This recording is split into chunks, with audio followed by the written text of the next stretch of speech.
In this video, I want to take a look at a game which I played at a local chess club. It was a blitz game, so I thought I'd had some fun, and I decided to, well, uh, my opponent played the Scandinavian, but I decided to go for d4, transposing into the Blackmore Demer gambit, and my opponent took.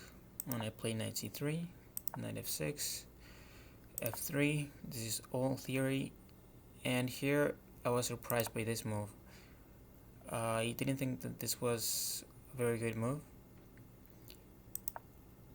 Usually they might take the pawn, or they might play e3 when after the bishop recaptures. Well, the knight doesn't really have a good square, and the pawn structure is kind of awkward with the pawns here and this open diagonal. So my opponent played this move, e6, which blocks in the bishop. And, well, it also allows white to just take the pawn, and basically this is almost like a king's gambit, except you haven't really sacrificed a pawn. You have the two pawns in the center, you have the open f-file. The only difference is that, well, there's a pawn on e6, and so you don't really have the bishop c4 thematic move, which you do in the king's gambit, accepted. So my opponent went bishop b4, and, well, here I was pretty much on my own because, again, I was not familiar with this e6 move, and so I decided to just play bishop g5. And after my opponent played h6, I think capturing the knight is pretty much forced. So I took, and, well, my opponent recaptured. I wasn't too happy about giving up the pair of bishops, but at least I have the center, I have more space, so I just continue to develop my pieces. So we have castles, bishop d3, and after b6 I castled, and here I was surprised by this move, bishop a6. I think that 9 times out of 10 the bishop is gonna go to b7 when you see a move like that. But here my opponent wants to get rid of my bishop, which is understandable since it's probably my best piece. If I ever get to play e5, then the bishop is going to be very good along this diagonal. And so I kind of have to trade bishops because, well, I can't really move it anywhere because it's blocked in by the pawns. And even if I could,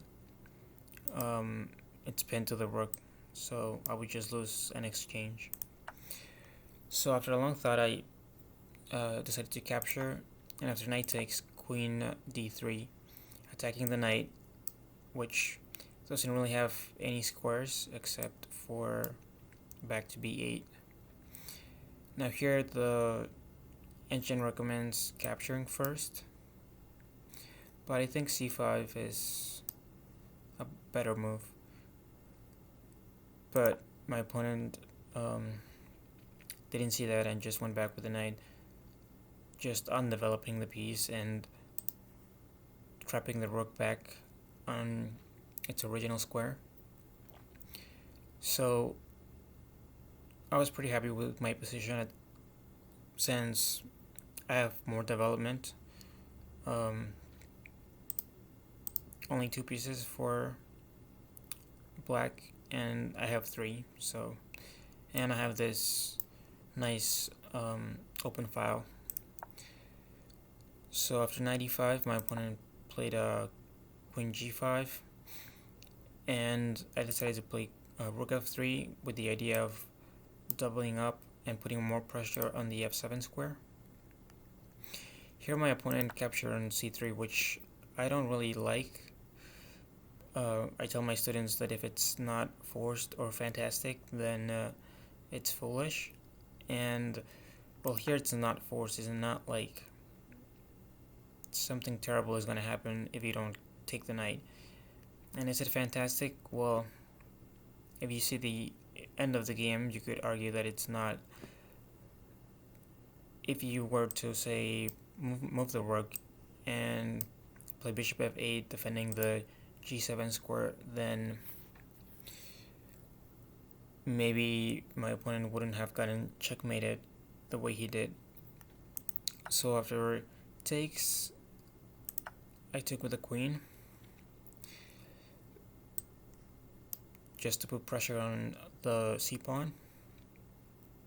So my opponent decided to play c5, which,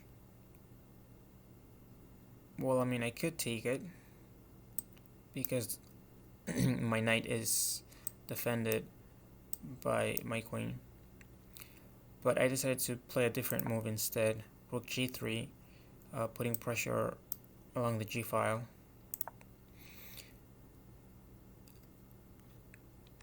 Just to show the variation, d takes c5.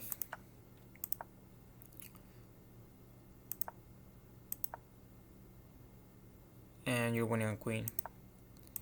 So the point of taking and then playing rook g3 is that it doesn't matter where the queen goes.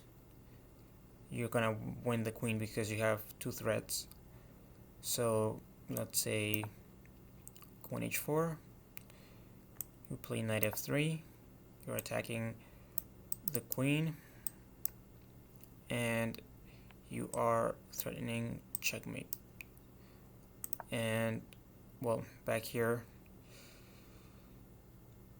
again, if you go queen f6, there's knight d7.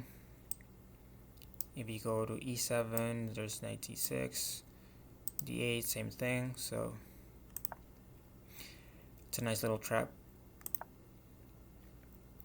And here I played rook g4.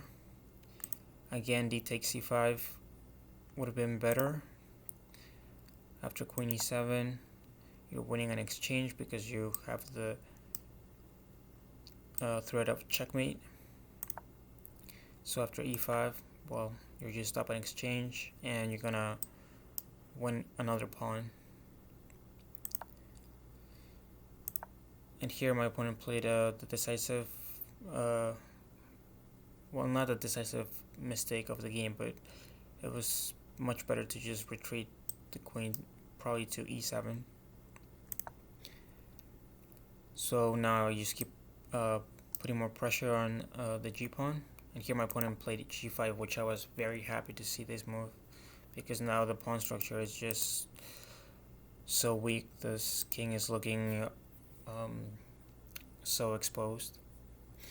But g6 is not much better, although I don't know if I could have found the best moves given the time control.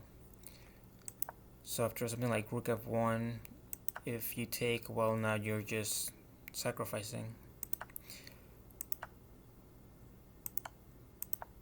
And you're getting mated.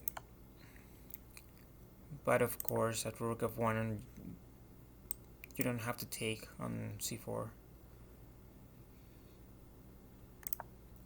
So after g5, I played queen f3, and here I already had ideas of potentially sacrificing my rook. So knight a6 again to try to bring this rook into the game. And here I played h4. I guess my opponent thought that I was just gonna take next move and then recapture. So he decided to take, and now it's just a blunder. The move was rook takes with check. Well, if you take, then I just take. And if you take the rook with the pawn, well, which is what happened in the game. Then I just take, and now I'm pretty much winning. It's very difficult to find a defense for black. Maybe a computer can do it, but it's tough. Here my opponent captured, and now I just played a move which I really liked. King f2. The whole point is that I'm going to bring the rook to the h file, and once I capture this pawn, then I'm going to be checkmating the king. You can see the evaluation, it's forced mate in 4 moves. So knight d5, queen check, king h8, and now rook h1. And well, the threat is just to take and mate. So my opponent decided to give a spike check, so I just took the knight, and after f5, well, since the queen is no longer on this square and cannot go to that square, then taking with the rook is not ideal, so I kind of have to take with the queen, but now it's just mate in 1. And well, I thought it was a nice game. 28 moves, and well, the opening is not something you're gonna see at an elite level, but for casual games and for, I would say, players under 2200, it's a nice opening to play in blitz games just to have fun. So I hope that you liked the video. If you did, please like, share, and subscribe, and I will see you next time.